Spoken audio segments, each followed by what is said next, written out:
Welcome back to your hour. Joining me now on Zoom is Diane Lang, and she is here to talk to us about self-esteem issues. A lot of times women suffer those after a divorce or a breakup, and she's here to talk to us about things we can do to overcome that.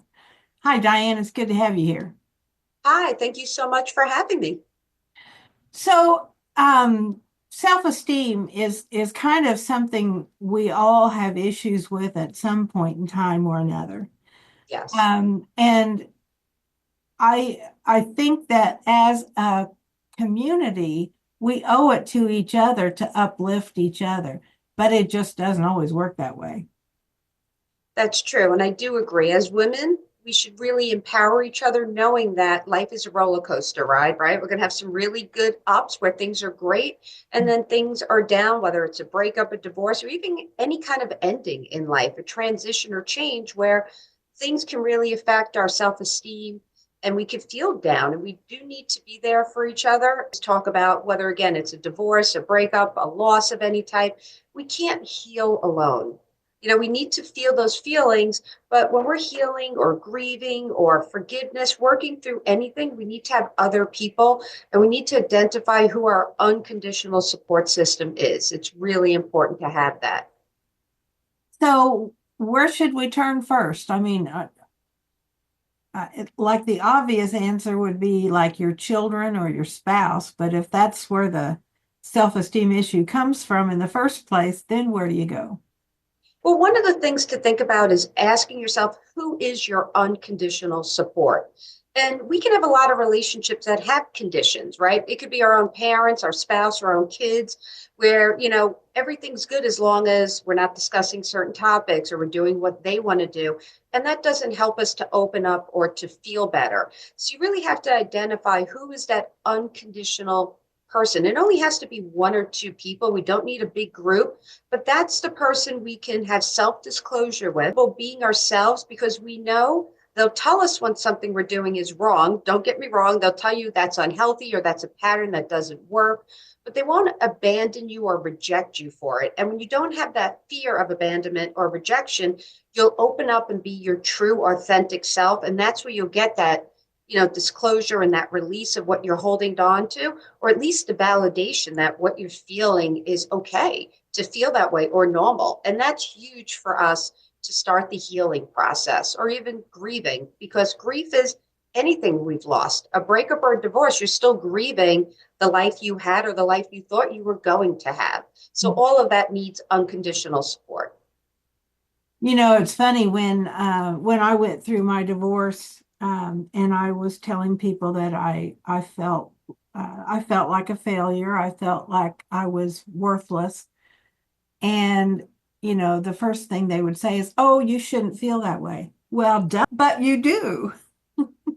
Yeah, I think it's hard for people to empathize if they haven't been in your shoes or you're handling it different than how they would expect you to.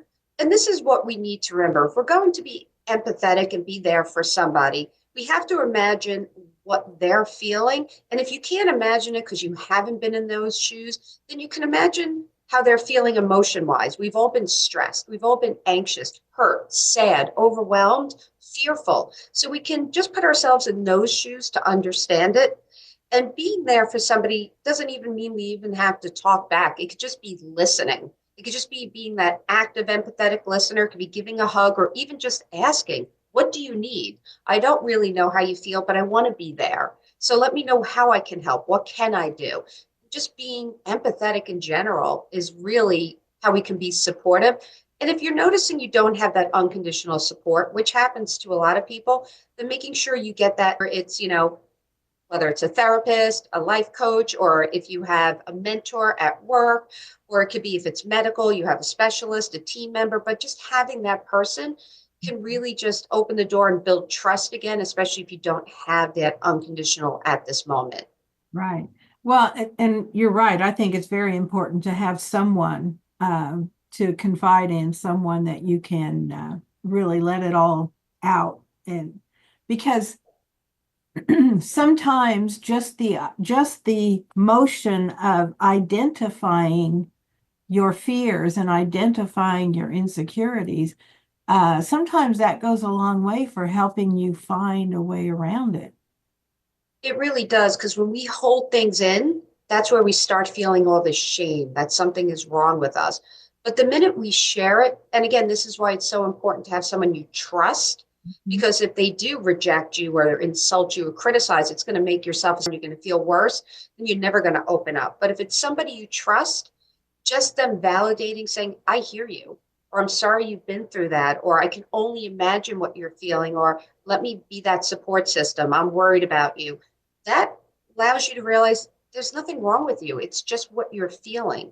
And Mm-hmm. again, if we don't feel our emotions, whatever that is, whatever that looks like, we can't heal. There's no way to go to the other side. So you're going to have to feel it. And if you don't have somebody and you're in the process of reaching out and finding someone, writing it out is really a great way to start too. Any kind of journal, free writing, where you don't judge yourself, you don't spell check or grammar, but you just write it out to release it. That's a really important tool. You know, my mother was really smart. My dad passed away about 6 months before I went through my divorce. And I told her, I was on the phone with her one evening. I was having a really tough evening.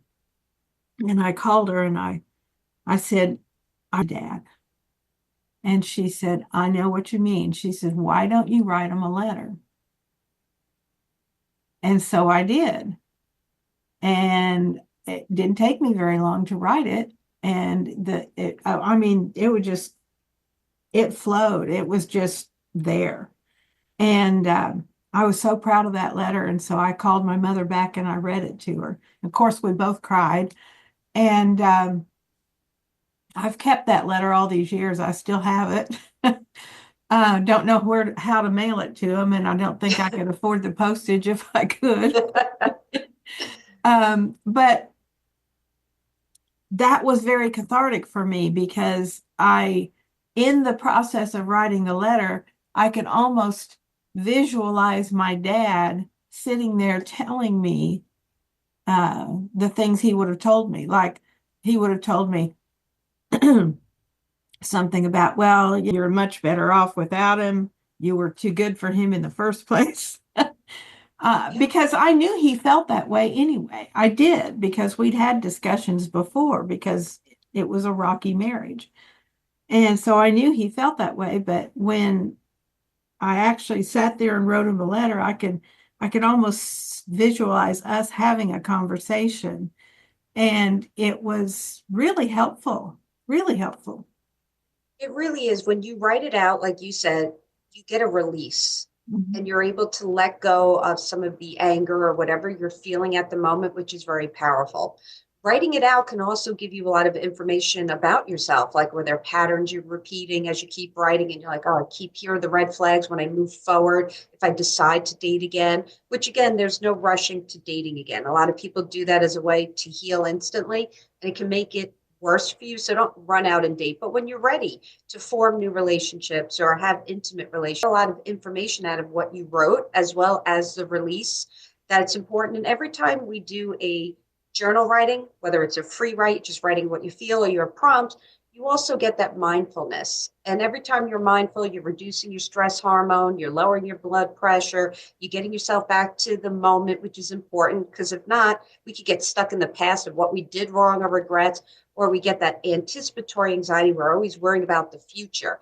It brings us back to the moment. So journal writing is a great way. And if you can't keep it, or you feel uncomfortable keeping it, you're afraid someone might read it, you can rip it up like you're ripping up negativity, or I have a client who puts it through a paper shredder, and releasing the negativity. You can, or have a journal and write in it every day. There's no wrong or right, but it is a great way to release your emotions and get a lot of, mindfulness out of it at the same time. So, Diane, where can our viewers go to learn more?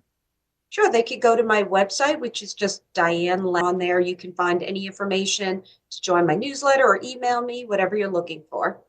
Okay. Well, it was a real pleasure visiting with you today. Thanks for joining us. Thank you so much for having me. And we'll be back with more.